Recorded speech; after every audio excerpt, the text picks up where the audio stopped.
የእግዚአብሔርን ምሕረት ይቀመሳችሁ። ቅዱሳን ጌታ የሞተላችሁ የእግዚአብሔርን ቸርነት የእግዚአብሔርን ምሕረት የእግዚአብሔርን በጎነት የቀመሳችሁ የእግዚአብሔርን ማዳን በኢየሱስ በሕይወታችሁ በኑሯችሁ ያያችሁ እናንተ ማህበራዊ ሚዲያውን አጨናንቁት። በኢየሱስ በወንጌል አጨናንቁት። ማህበራዊ ሚዲያውን የእግዚአብሔርን ታላቅነት በማውራት አጨናንቁት።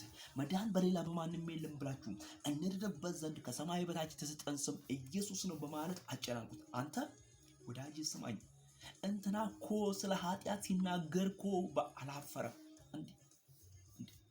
ወንድሙን ከወንድሙ ጋር ሊያጣላ ሲሸርብ በኢየሱስ ሌሊቱን ሙሉ በኢየሱስ ክርስቶስ ማህበራዊ ሚዲያ ቲክቶክ ላይ ቴሌግራም ላይ እንዳለ ሲፖስት ዩቲዩብ ላይ በኢየሱስ ክርስቶስ ክፉ ነገር ሲናገር ካላፈረ አንተ ይህንን ወንጌል ለመናገር ለምን ታፍራለህ? በኢየሱስ ክርስቶስ ነፃ የሚያወጣው ወንጌል ነገርን የማያስነግረው ወንጌል በወንድም ላይ ክፋትን እንድታደርግ የማይፈቅደው ወንጌል በኢየሱስ ክርስቶስ ከጨለማ ወደ ብርሃን የሚነጥቀውን ወንጌል በኢየሱስ ክርስቶስ ነፃነት የሚሰጠውን ወንጌል በኢየሱስ ክርስቶስ አጋንንትን የሚፈጠፍጠውን ወንጌል ይሄንን ወንጌል ለመናገር አይታፈርም። አትፈር። በኢየሱስ ክርስቶስ ተናገር። መናገር ባትችልም ኢየሱስ ጌታ ነው ብለህ ጻፈው በፕሮፋይል ላይ በኢየሱስ ክርስቶስ ቅዱሳንን ላይክ አድርጋቸው። በኢየሱስ ቢጤ ከቢጤው ጋር ነው የሚውለው አይደለም። ኃጢአተኛም ከኃጢአተኛ ጋር ነው የሚውለው። አመንዝራም ከአመንዝራ ጋር ነው የሚውለው።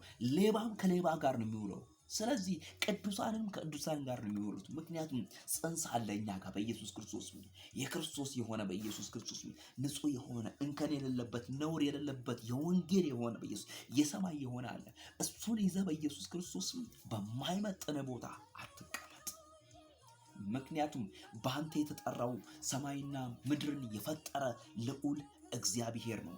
እርሱ ደግሞ በአንተ ሊከብር ይፈልጋል። በኢየሱስ እርሱ ደግሞ በአንተ ሊነግስ ይፈልጋል። እርሱ ደግሞ በአንተ ሊታይ ይፈልጋል። እርሱ በአንተ በኢየሱስ ክርስቶስ ሊወደስ ይፈልጋል። ስለዚህ በእግዚአብሔር ጊዜ፣ ስለዚህ በእግዚአብሔር ዘመን፣ ስለዚህ የእግዚአብሔርን ወንጌል በኢየሱስም ተናገር።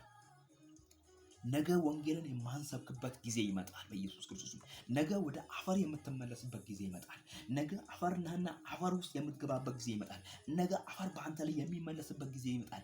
ነገ ህይወት የማይኖር ጊዜ ይመጣል።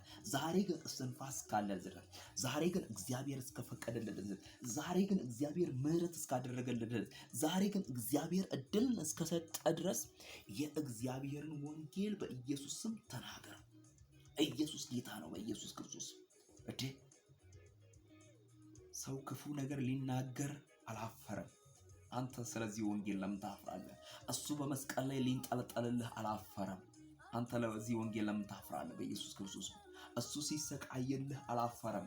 አንተ በዚህ ወንጌል እንዴት ታፍራለህ? በኢየሱስ ክርስቶስ እሱ ስለ አንተ ሲዋረድ ሲተፋበስ በኢየሱስ በብዙዎች ሲጠላ አላፈረም። አንተ ለዚህ ወንጌል ለምን ታፍራለህ? አትፈር። በኢየሱስ ክርስቶስ ኢየሱስ ጌታ ነው በለ። የእግዚአብሔር ልጅ እንደሆንክ አሕዛብ አንተን ይወቅ። በኢየሱስ ስለ እግዚአብሔር እንደምትናገር አሕዛብ አንተን ይወቅ። ጌታ ይባርካችሁ። እወዳችኋለሁ ወንድሞቼ እህቶቼ። የእግዚአብሔርን ምሕረት ተናገሩ። እግዚአብሔር ሁላችንን ይረዳናል። ሃሌሉያ።